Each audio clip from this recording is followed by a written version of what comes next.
Live from Las Vegas, Nevada, it's theCUBE. Covering IBM World of Watson 2016. Brought to you by IBM. Now, here are your hosts, John Furrier and Dave Vellante. Okay, welcome back everyone. We are here live at the Mandalay Bay at the IBM World of Watson. This is SiliconANGLE's CUBE, our flagship program. We go out to the events and extract the signal from the noise. I'm John Furrier with my co-host Dave Vellante for the 2 days of wall-to-wall coverage. Our next guest is Michelle Peluso, who's the Chief Marketing Officer for IBM. New to the company, fairly new within the past year. Yes. Welcome to theCUBE. Past month. Past month. I can't keep track, all these new hires. A lot of new blood coming into IBM, but this is a theme we heard from Staples. To be agile, to be fast. You're new, what's your impressions and what's your mandate for the brand? I mean, IBM, strong brand, but what's the future look like? Well look, I'm thrilled to be here, and I'm thrilled to be here because this is an extraordinary company that makes real difference in the world, right? And that I think you feel it here at the World of Watson, the sort of everyday ways that Watson and IBM touches consumers, touches end users, makes their health better, allows them to have greater experiences. So that's incredible to be part of an iconic company. Having said that, and exactly to your point, it's a time of acceleration and change for everyone, and IBM is not immune to that. And so my mandate here and my remit here and coming in and being a huge fan of what IBM has is say, well, how do we sharpen our messaging? How do we almost feel like a challenger brand? How do we think about what Watson can do for people, what the cloud can do, what our services business can do, and how is that distinctive and differentiated from everybody else out there? And I think we have an incredible amount of assets to play with.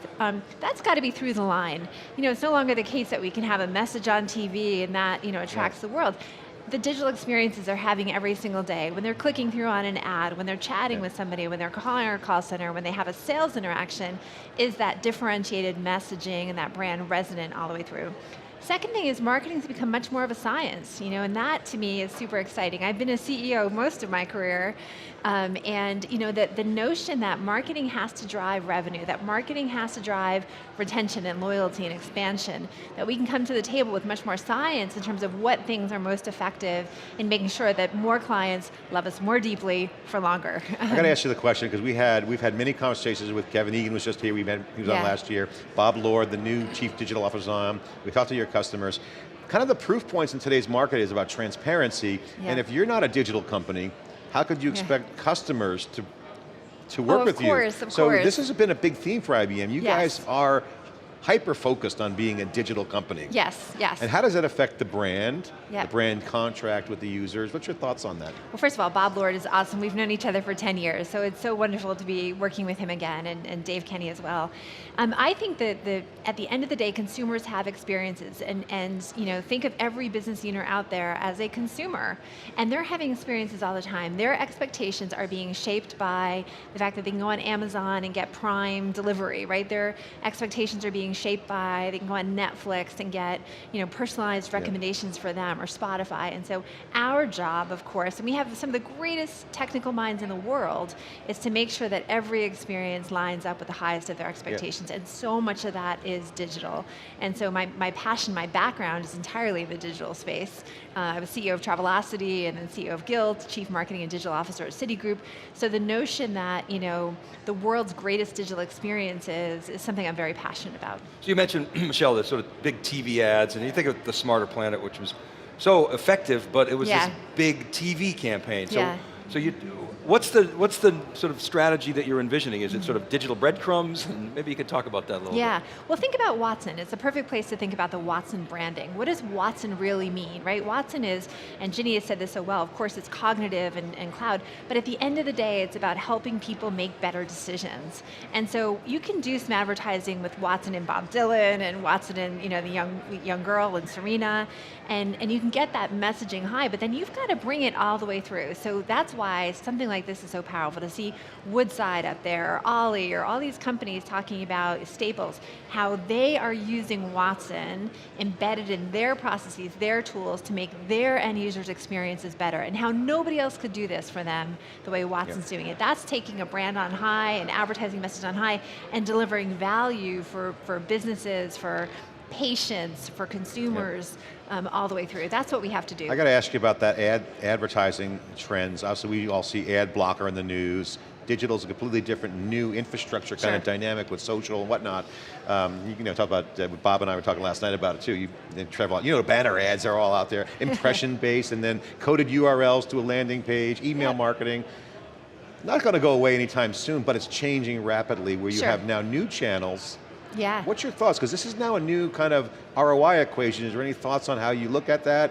And is it going to integrate into the top level campaigns? How are you looking at the new digital, the cutting edge digital stuff? Huge amounts of thoughts on this topic. We do too. Incredibly passionate about this topic. So I think, if you think back 15, 20 years ago, there were always something called market mix modeling, which helped advertisers and marketers to understand the effectiveness of their TV campaigns, and frankly, not too dissimilar from Nielsen. There was art and science at best in it, and then all of a sudden the digital world evolved, and you could get at a tactical level very, very clear about attribution and whether you drove something.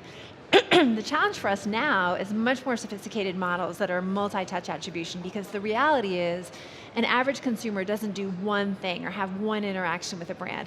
They're going to see a TV show and watch a commercial. While they're watching that commercial, that business user or that end consumer is on their iPad or on their phone. They're seeing a digital ad. The next day at work, they're being retargeted because they were at some company. They search for something, they see a search campaign. Our job is to connect those dots and understand what really moved that consumer, that business user, to take an action.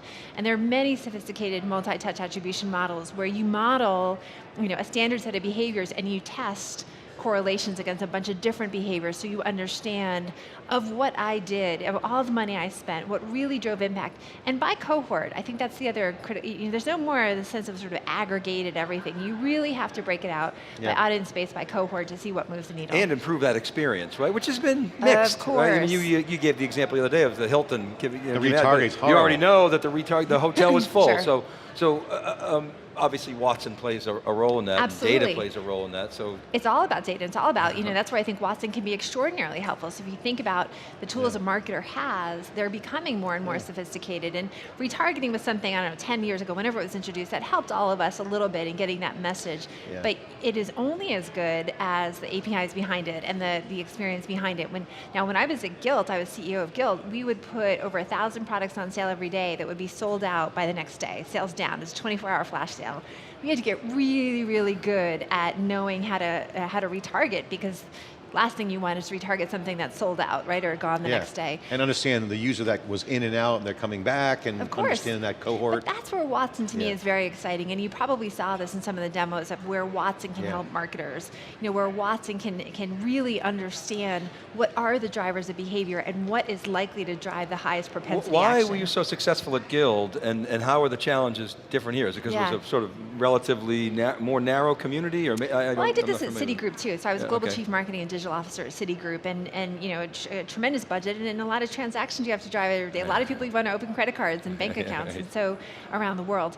I think that the relentless focus on marketing being art and science, art and science, and I think that's that passion for analytics, passion for measurement, having been a CEO, that passion for being able to say, this is what we're doing and this is what we're driving. So you've been kind of a data geek in your career. You mentioned the financial services, you have to measure everything. But back to the ad question, the old saying used to be, I'm wasting half my advertising, I just don't know which half. 50% of my advertising is wasted. But now, for the first time in the history of business, in the modern era, you can measure everything online. That's right. So does that change your view and the prism on how you look at the business? Because you mentioned multi-touch. Yeah. So now, does that change the accountability for the suppliers? I mean, ad agencies doing the big campaign. Well, it's working. Trust me.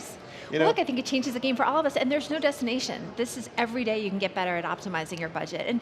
And I would be the first to tell you, as much of a sort of engineering and data geek as I've always been and take pride in, the reality is there is art even in those attribution models, what look-back windows you choose, et cetera. You're making decisions as a company.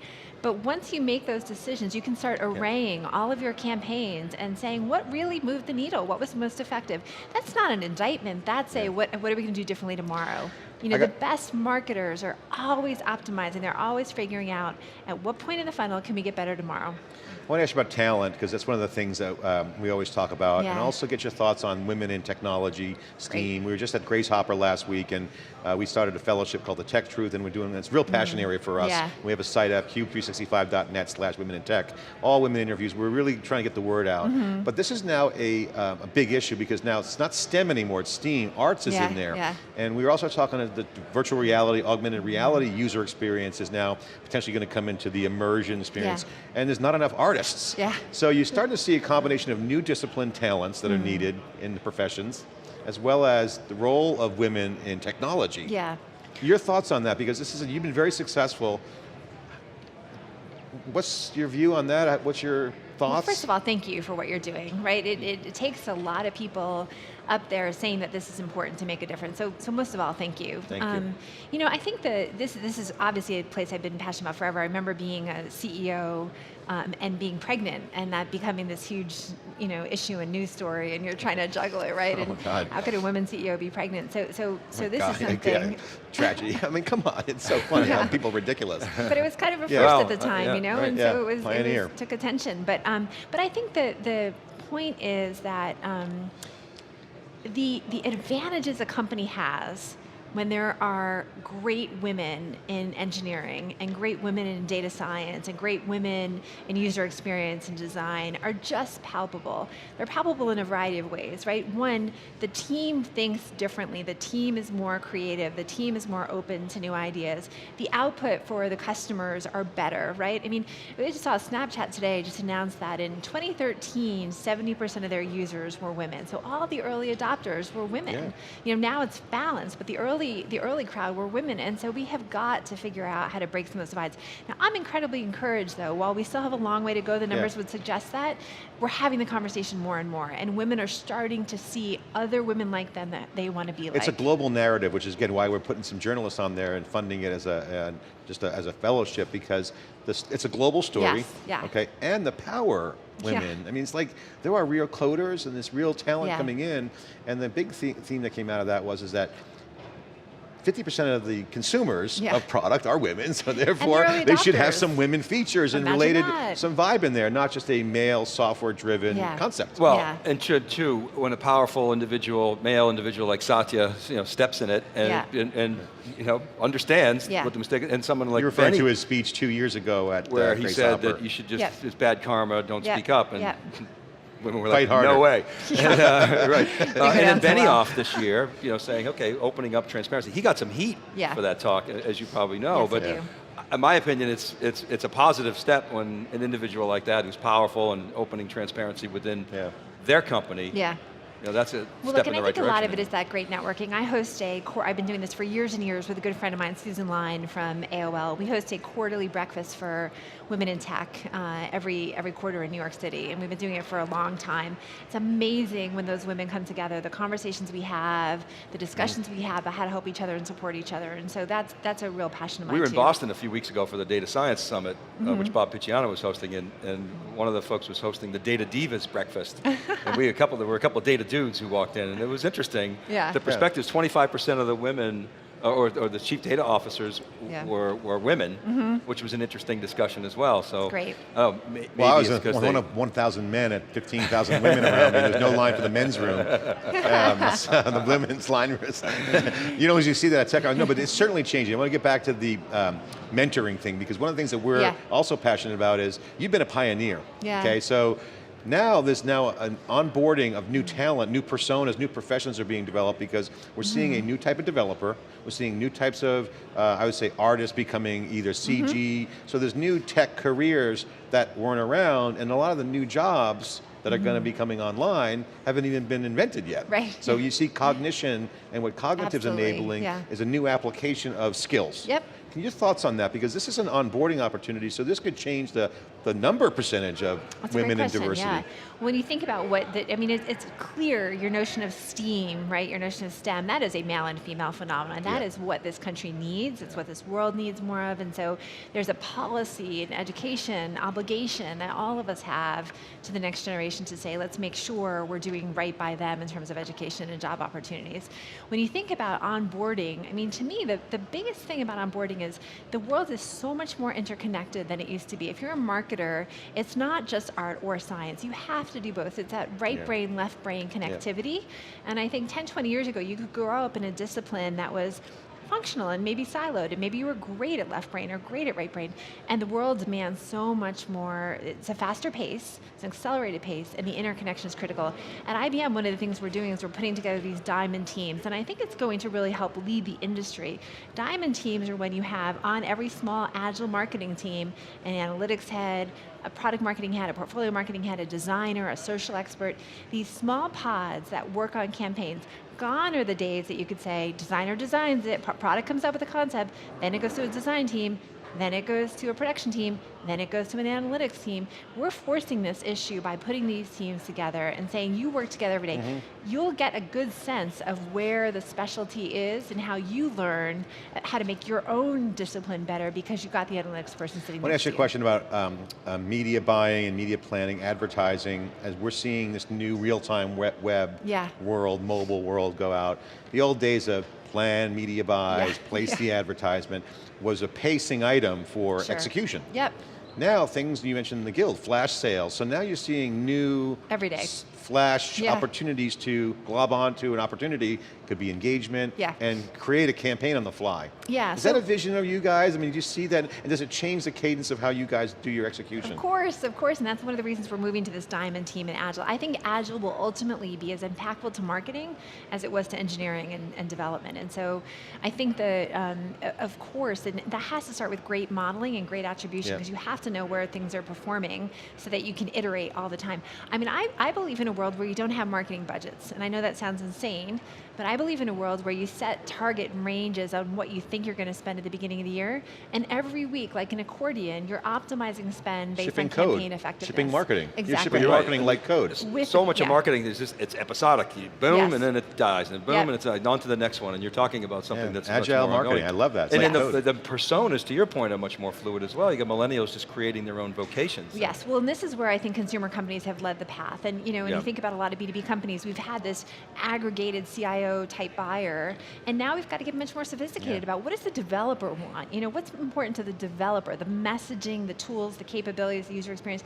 What about the marketer? Or what about the person in financial services? And so both industry and professional disciplines. And you have the tooling now with Watson. You don't have to guess what they want. You can actually just ask them. Yeah, well, you can actually, it's a huge advantage. You can actually observe. The observation space is now addressable. Right, and so you pull that in and say, they're interested in this. What are they clicking at? What are they reading? What are they doing when they're here at World of Watson? And that's super important. Even the stereotype of the persona is changing. You've been saying all week that the developer is increasingly becoming business oriented. Maybe they don't want to go back and get their MBA, but they want to learn about CapEx versus OpEx, and that's relevant to them. And they're fast revolutionaries. learners. The best developers are revolutionaries, and to be a revolutionary, you have to understand the impact, right? And they want to ship code. They want to change the world.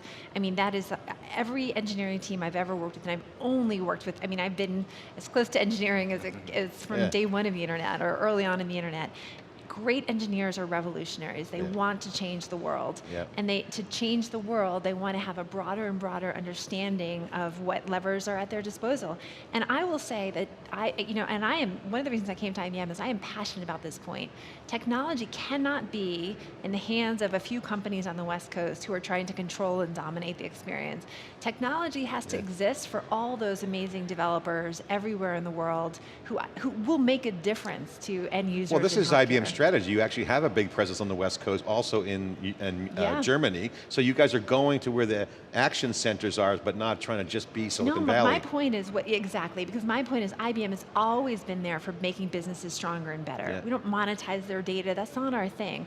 Our thing is to use our cloud, our cognitive capabilities in Watson to make actual businesses better, so that ultimately consumers have better healthcare and better results. I know you're new on the job, so this is not a trick question, just kind of a more conversational. As you talk to Bob Lord, Bob Picciano, Ginny, what's the promise of the brand? I mean, it used to be back in the days when Bob Picciano were talking about when I worked at IBM in the 80s, co-op student, and it was, you'll never get fired for buying IBM, was the old mainframe kind of concept.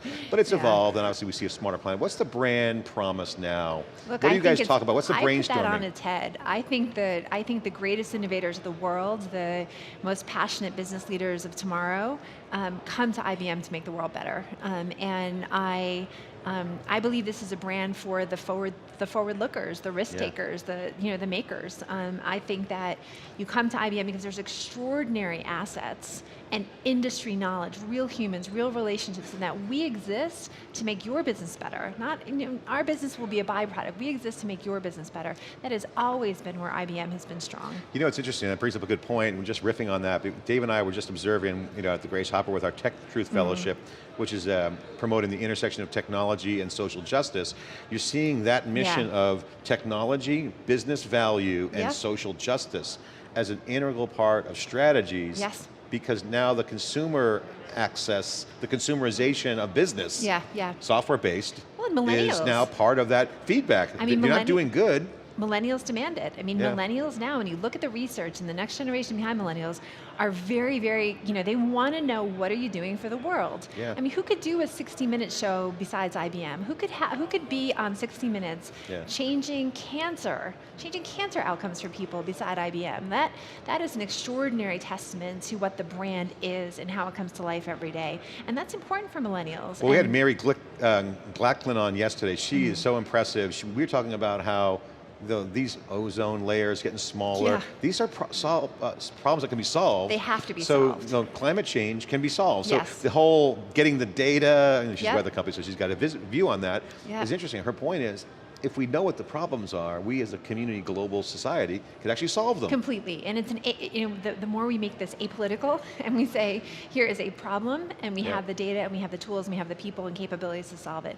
That is where IBM stands tallest. Well, I think with Watson, you focused on some big, hairy problems to start with, and now you're knocking off some of them, maybe more mundane, but obviously significant to a marketer. But isn't it incredible that a company can start with the hardest, most complicated problems the world has and actually make a difference? My final question, I asked Mary this yesterday, and she kind of talked about if she could have the magic Watson algorithm to just do something magical for her, what would it be? And she said, I'd send Watson to the archives of all the weather data going back to World War II, just compile it all and bring it back for addressability. So the question is, if you could have a magic Watson algorithm for your chief marketing officer job, what would you assign it to do? Like, what would it be its first task?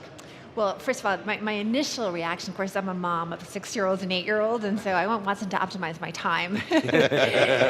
for do drop-offs too. CMO, exactly. That's my problem. Yeah, exactly. Spend 30 seconds less brushing your teeth, it's going to be okay. 30 more seconds with the kids. No, but as a chief marketing officer, I mean, I think it really does go back to getting Watson's help in understanding how we use a dollar better, how we use a dollar smarter, how we affect more customers and connect with more customers, and the way we, we communicate, the way we engage, the way we put our programs out. That would be extraordinary, and that's possible. That's becoming more and more possible. Bringing science into the art of marketing, I think will have great impact on what we're doing, and also just the world. I mean, nobody wants to have, be retargeted 10 times for something that's sold out. Well, we have a little more time here, so I got a couple more questions since we're not getting the hook yet. I got to ask you, so you mentioned Travelocity, you know the web, you've been through the web 1.0, 2.0, and so on. So URLs and managing URLs was a great tracking mechanism from the old impressions weren't working, go to call to action. Get the hook right there. But now that world has kind of become critical infrastructure for managing technology. Since you're kind of geeking out with us here, what's your view of the API economy? Because now apps don't use URLs, they use tokens, they use APIs, they use push notification based stuff. How does APIs change the marketing opportunity? It changes both, right? It clearly changes the engineering environment and sort of opens up the world of possibilities in terms of who you partner with and how, et cetera. And I think it changes the marketing world too, entirely, right? You think about the API economy and the access you have to new ways of doing business, new potential partnerships, new ways of understanding data. That is absolutely, at the fore of a lot of our thinking. Yeah, it might change the agency relationships too, if they got to be more technical in working with you guys. I think agencies are changing as much and as fast as companies are, and they have to. They are an extension, they are your best. Yeah. You should be able to look in a room of agency and your team and not know who is who. When you can tell who is who, you have a problem. And so agencies themselves have to become way more scientific, harder hitting, faster paced, and outcomes oriented. Some agencies now are saying, you know what? Pay me on outcomes. And I love that. I love that mode to say, we're in the boat with you, pay me on outcomes. And the big SIs are right there too. Absolutely, yes. Michelle Peluso, new Chief Marketing Officer at IBM, changing the game, bringing some great mojo to IBM. They're lucky to have you. Thank you very much, Great guys. conversation. Pleasure. Thanks for coming on theCUBE. Live at Mandalay Bay, this is SiliconANGLE's theCUBE. I'm John Furrier with Dave Vellante. Be right back with more after this short break.